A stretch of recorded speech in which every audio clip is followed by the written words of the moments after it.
Si vous êtes quelqu'un de généreux, si vous donnez beaucoup et que vous ne comprenez pas pourquoi on vous donne si peu ou rien, alors cette capsule est pour vous. Restez avec moi jusqu'à la fin pour apprendre à qu'est-ce qui peut être derrière le fait qu'on soit en manque d'amour, de ressources matérielles, d'argent, de vitalité, de joie, alors qu'on donne tout cela sans compter. Bonjour à tous, c'est Claudia Stéphane, hypnopraticienne spécialisée dans la thérapie pour les hypersensibles et les surdoués. Je vais évoquer aujourd'hui l'expérience en hypnose plus que fascinante et touchante de Virginie et je lui remercie d'avoir été d'accord pour que je partage cela avec vous. Alors, en termes d'énergie, Virginie donne énormément. Elle est là tout le temps présente pour les autres. Toute son attention est dirigée vers eux. Elle pense à tout le monde, elle trouve des solutions pour tous, elle résout leurs problèmes, elle leur donne de la douceur, elle les écoute tout en s'oubliant soi-même. D'ailleurs, elle est fortement contrariée par les sauveurs qui mâchent tout le travail des autres. J'ai adoré sa phrase. C'est parlant, n'est-ce pas? Est-ce que ça vous dit quelque chose à vous aussi? Eh bien, ce que Virginie ne comprend pas, c'est cette peur qui la terrifie d'être abandonnée par les êtres qu'elle aime, alors que d'un autre côté, elle les rejette.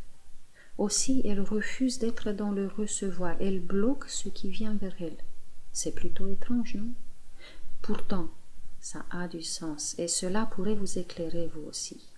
Alors, en séance, Virginie découvre effectivement pourquoi elle est dans le rejet.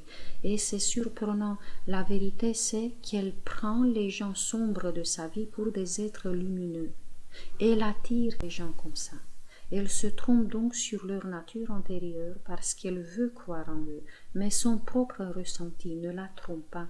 Elle sent que ce qu'elle reçoit de leur part, c'est une énergie néfaste.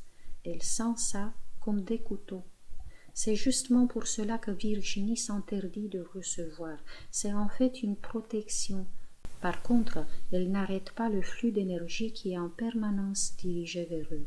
Parce que même si les gens ne sont pas là, Virginie est en train de penser sans arrêt à eux. Donc, la porte ouverte qu'elle laisse pour les vampires de sa vie est en fait sa pensée qui va toujours vers eux. En effet, c'est par la pensée qu'on perd beaucoup d'énergie. Lorsqu'on veut s'en débarrasser des gens toxiques qui nous manipulent et nous volent notre énergie, la clé est de couper les pensées obsessionnelles tournées vers eux. On se demande souvent comment ça se fait qu'on arrive à se tromper autant sur certaines personnes. C'est parce qu'en début de relation, on refuse de voir ce qui est évident. On refuse aussi d'écouter notre intuition qui nous souffle la vérité. Et par la pensée, on se fait des illusions sur ces personnes qui ne sont là, ni pour nous aimer, ni pour nous faire du bien. Virginie a réussi à stopper les conduites qui dirigeaient son énergie, son souffle de vie vers les autres, et les a dirigées vers l'être profond en elle pour se nourrir enfin soi-même, pour se rétablir et s'ouvrir à la vie, s'ouvrir à la vie. Alors, oui, peut-être que le mal qu'on se fait à soi-même est plus grand que le mal que les gens toxiques nous infligent, juste parce qu'on entretient des pensées qui nous vident et qui nous rendent esclaves. Si vous avez été très souvent blessé par les actions des autres, il est probable que vous ayez développé des mécanismes de défense qui font que vous repoussiez tout ce qui vient de l'extérieur. Peut-être que tout comme Virginie, vous avez peur que tout ce qui vient vers vous est toxique, nuisible. Si c'est le cas, vous bloquez tout et donc avec ce qui peut être blessant, vous bloquez aussi l'affection sincère, des ressources de vie, l'inspiration. Prenez le temps de réfléchir, car si vous vous méfiez de tout, vous êtes peut-être comme Virginie dans la défensive et donc dans le rejet.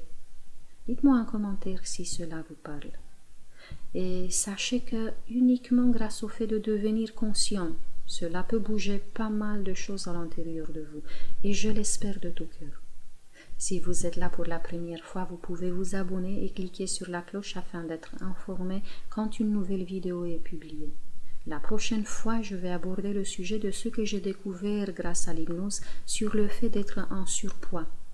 Je vous dis donc à très bientôt.